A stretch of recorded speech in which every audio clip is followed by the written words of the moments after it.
What's up mga boss? Good day sa inyo. Motoflex nga pala. Kung bago lang kayo dito sa channel ko, i-hit nyo muna yung subscribe button and click nyo na rin yung notification bell para ma-update kayo pag may mga bago tayong video.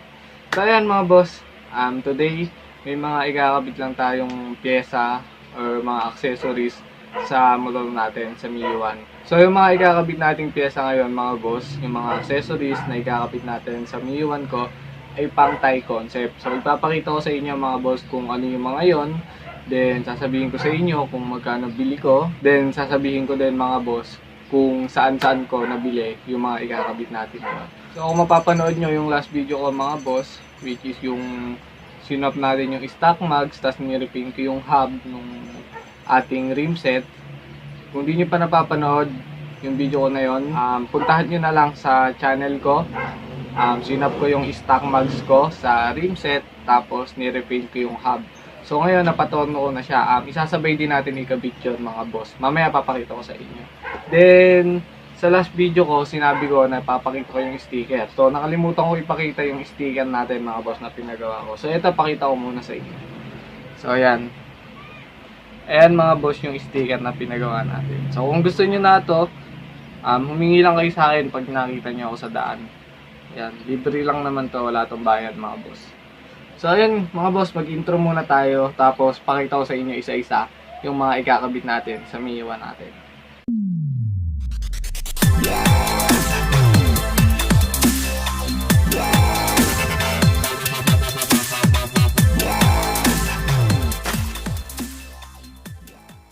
So ayan mga boss, pakita ko muna sa inyo kung ano yung mga ikakabit natin. Tapos sabihin ko kung magkano ko nabili, kung saan ko nabili. Tapos after nun, kabit na natin sa motor natin. So ito muna mga boss, yung 5BB na side mirror. So buksan natin para mapakita ko sa inyo mga boss. Yan. 5BB siya mga boss. Yung stock ng Mio 1 na side mirror, that yung unang nilabas, ganito yung side mirror noon. Ang pinagkaiba lang nato, stainless yung ganito niya. Yung sa dati kasi, kulay black yun. So yan, mas maganda kasi yung stainless yung ganito. So ito mga boss, nabili ko siya ng 300 pesos lang sa Shopee. Pero ang original price niya ay 450. So nung time na binili ko to, parang nag-sale yung seller na to. Kaya naging 300 lang siya. Tapos 50 pesos lang yung binayaran ko na shipping. Kaya murang-mura na. Ito mga boss, copy lang to, hindi ito yung original. Kasi ang alam kong original na to, ang presyo nun, ay nasa 900, 800, gano'n. So ito, may naka-engrave siya na pangalan ng Yamaha. Ayan, kung makikita nyo. Pero yung sa original, mas makapal yung nakalagay na pangalan ng Yamaha. Kaya ito, copy lang. So, hindi naman siya mukhang copy, hindi naman mahalata. Mukha naman siyang legit. So yun, 300 lang bili natin dito. Then next, ito, yung lalagay natin. 5BB na leather. Yan, stock lang to. Tapos, kulay itim nga lang siya. So, eto din mga boss, copy lang to. Huwag niyo akong ibabash dahil gumagamit ako ng copy. So, nagtitipid-tipid lang din ako.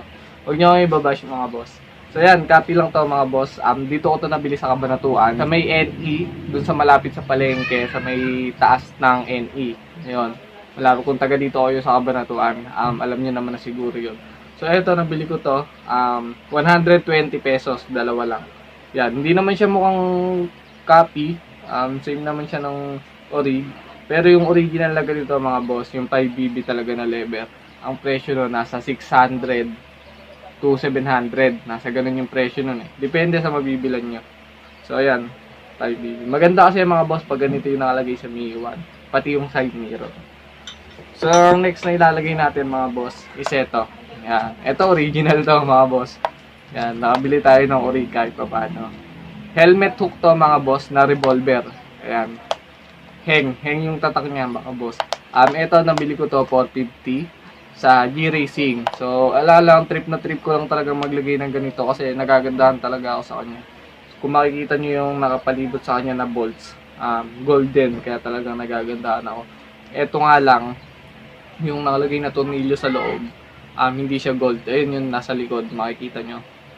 Yan, hindi siya gold. Pero siguro may nabibili naman na gano'n na gold. So, soon, bili tayo ng kulay gold. So, ayan, 450 yung bili ko dito. Helmet hook na revolver.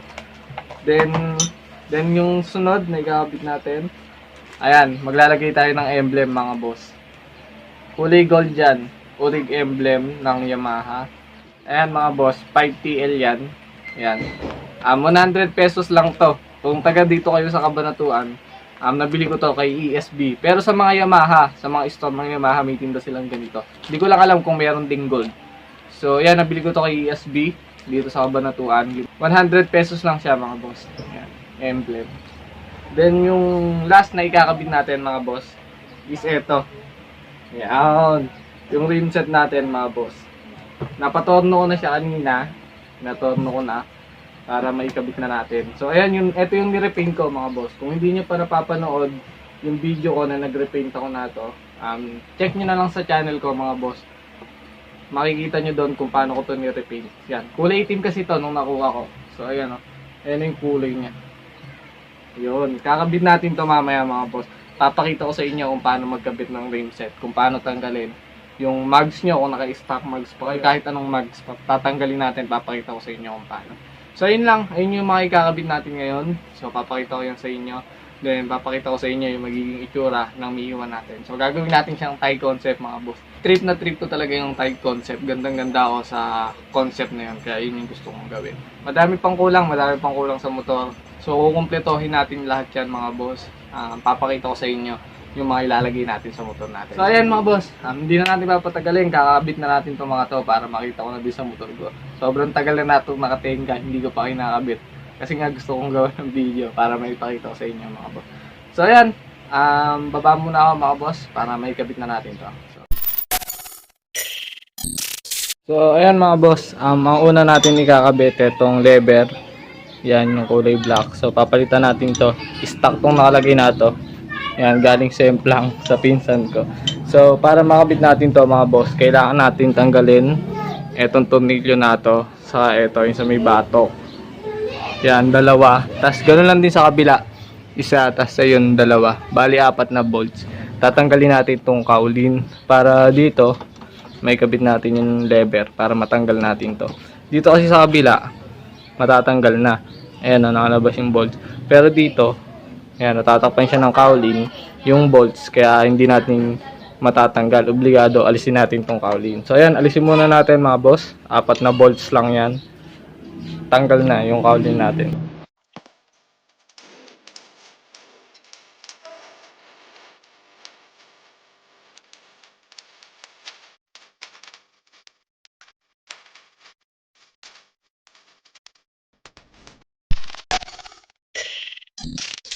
So ayan mga boss, okay na. Natanggal na natin yung kaulin. So mababaklas na natin tong lever. Ito pala yung nasa kabila. So ang sukat lang ng bolts na yan ay G's. So tanggalin muna natin mga boss.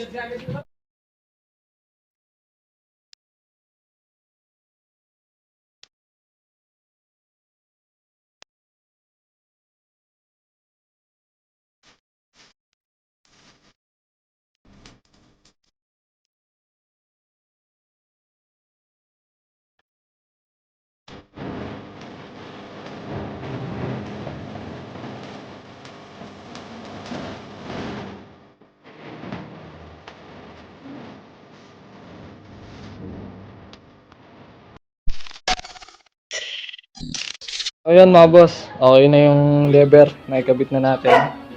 So ayan na siya. So ngayon, kakabit na natin tong side mirror. Ang sukat lang ng nut na to mga boss, 14, panghigpit. Open. Ayan, so kabit na natin mga boss.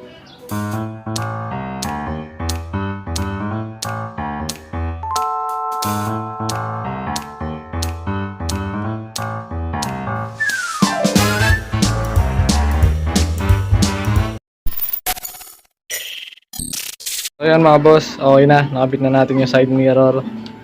Yan o. So yun yung itsura nya. So next natin kabit yung helmet hook. Kabitan na natin to. So ayan mga boss, baklasin na natin to. Ang sukat nung allen na yan, 5 yung pambaklas.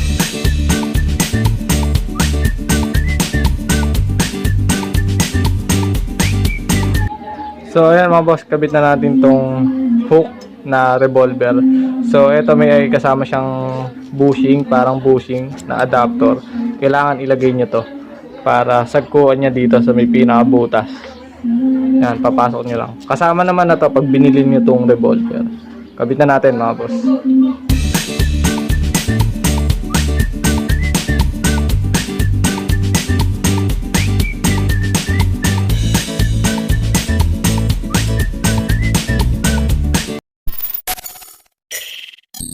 Yan mga boss, kabit na natin tong emblem, nakabit na natin yung revolver. So mamaya papakita ko naman sa inyo yan. So ito muna, kabit natin yung emblem.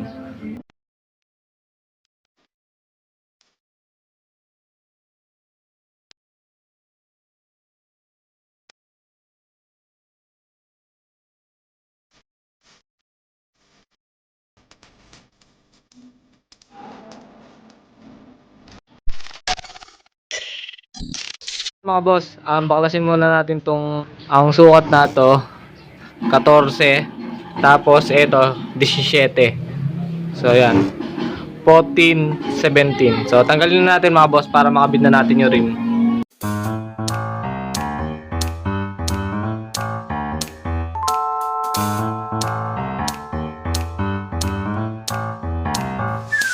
Mga boss, kabit na natin tong rim sa harap.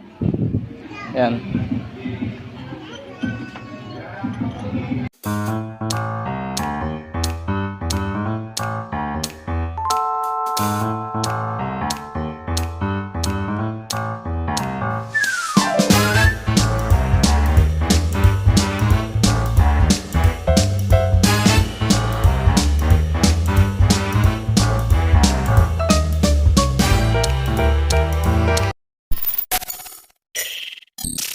So ayan mga boss, ang tatanggalin naman natin itong nasa likod, itong rear mags. So 22 ang sukat niyan. Ayan, 22. Ang pagtatanggal ng mag sa likod mga boss, ang pigain nyo lang yung preno sa huli, then ibaba nyo lang to. So ayan, baklasin na natin mga boss.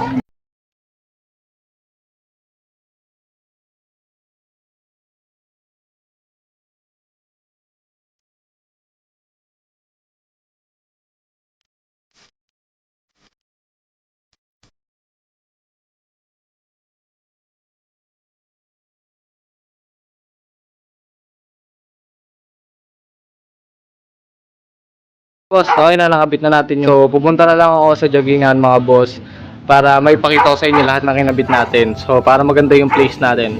So, ayun. Yan. Okay na, nakabit na natin mga boss.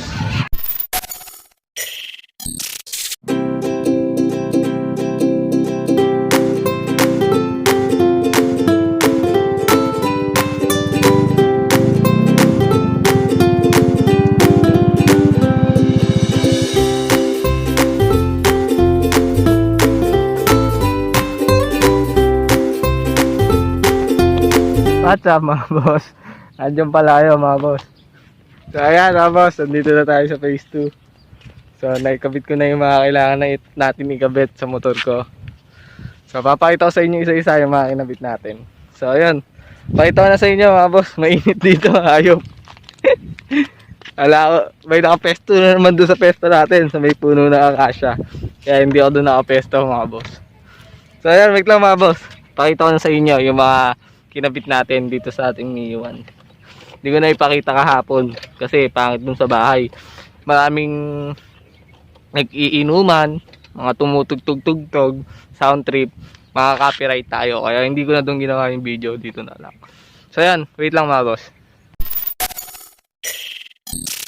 So ayan mga boss, ayan na yung Miyuan natin ngayon. Naka-rim set! So ito yung mga kinabit natin, papakita sa inyo.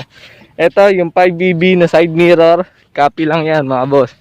Sa Shopee ko lang nabili yan. Ayan o, may nakalagay na Yamaha. Ewan ko nakikita nyo pero may nakasulat dyan na Yamaha. Then ito, yung 5BB din na level, pero copy lang yan mga boss. Mukha original, di ba? Oh, kahit copy lang nakakabit dyan, iisipin pa ba nilang peki yan? Siyempre hindi naman.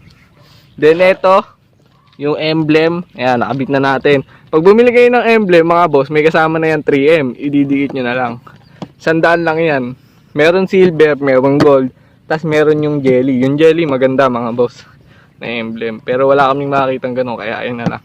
Then, etong gold balls pala na to, mga boss, yung nasa harap natin, yung tatlo, big head. Hang yung tatak na to mga boss. Nabili ko to 75 isa. Kasabay nung upuan ko. Yan, yung flat seat ko. Sa Shopee ko nabili yung flat seat na yan eh. Ngayon, yung seller noon nagtitinda din ng gold bolt. So yan, sinabay ko na tong tatlo na to. Hang yan mga boss. So yan, ano pa ba yung kinabit natin? Wala na, yung ano na lang, yung rim set. So ayan na yung rim set mga boss. Na kinabit natin. Ayan. Yung hub, yung nirepaint ko na hub. So, okay naman. Maganda naman yung pagkaka-repaint. Mukha naman siyang original yung kulay. Ayan, makikita nyo, di ba? Vans Boy. So, ito yung sa may likod. Ayan. Hindi yung pagkakalighten pala ng nasa likod na to, hindi maayos. Etong 4 na butas, yan, pantay-pantay. Kaso, etong isa, maliit. So, siguro, nung eto na yung binubutasan, tinamad na yung nagbubutas. Nung nakuha ko to mga boss, ganyan na. Hindi ko alam kung sino naglighten. So, ayan. Sa mga nagtatanong pala, hindi ako nagpalit ng ehe. Salty kasi itong motor ko.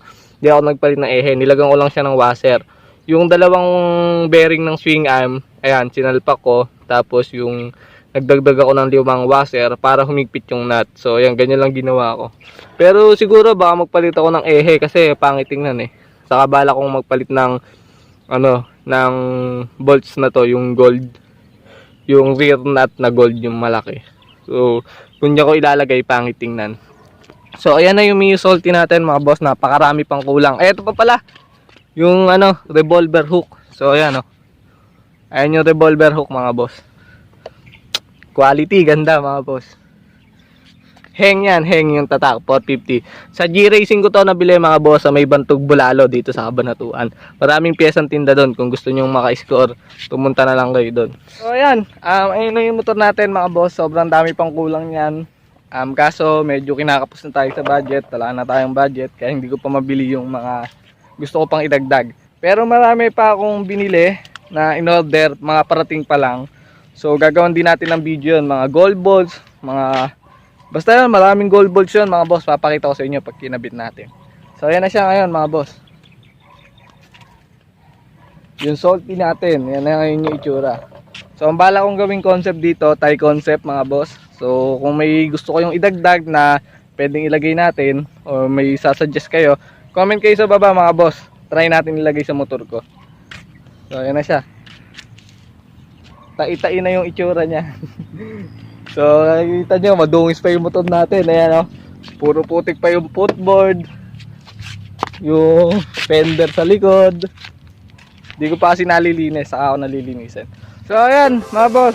Dito ko natatapusin yung video na to. Grabe, napakainit dito. Wala kasi akong mapestong maganda sa bahay kasi madaming maingay. So, dito ko natatapusin mga boss. Sana makatulong sa inyo to. Kung mayroon kayong nakita gusto nyo ilagay sa motor nyo, na nilagay ko sa motor ko, ilagay nyo, wala kang pakialam kahit gayahin nyo yan mga boss. So ayan, hanggang dito na lang mga boss.